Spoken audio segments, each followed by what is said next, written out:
मतलब आप ऐसा विचार करते हैं कि जो व्यक्ति गलत मन वाला होता है चोरियां उसी के यहाँ ही होती हैं। आप ऐसा सोचते हैं? ऐसा नहीं है। चोरी तो सबके यहाँ हो जाती है, कभी कभी हमारे यहाँ भी हो जाती है।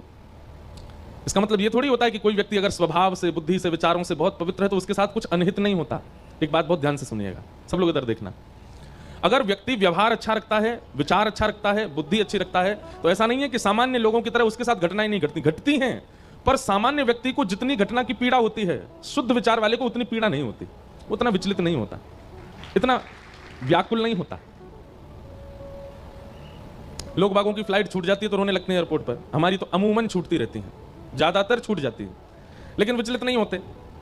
कई बार कई कथाओं में ऐसा होता है, 7 दिन कथा हुई और 7वें दिन जिन्होंने कथा कराई थी वही अंतर्ध्यान हो गए, भाग गए, और पूरी कथा का खर्चा हम करके आते हैं। फिर टेंट वाले खड़े हो गए, महाराज जी हमारा 1 रुपया नहीं देके गए हैं वो जिन्होंने कथा कराई थी।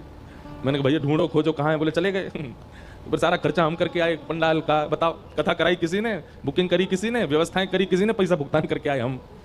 आज तक हमारी कम से कम 8-9 कथाओं का तो पेमेंट हमसे ही जा रहा है अभी तक। हमने कहा भैया इतने अमीर आदमी नहीं है, धीमे धीमे देते रहेंगे हम भी।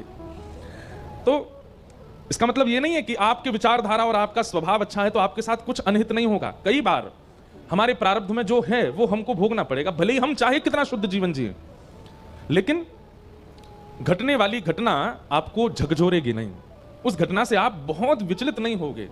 यह प्रमाण है इस बात का कि आपकी विचारधारा और आपका भाव बहुत शुद्ध है।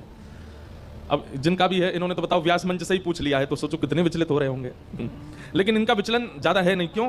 क्योंकि अगर विचलन होता तो एक ही प्रश्न करते, इन्होंने फिर 3 प्रश्न और किए। इसका मतलब यह कि ज्यादा विचलित है नहीं। दूसरा प्रश्न इन्होंने क्या किया, तो ये जो चोरी हुई है इसको आप लोग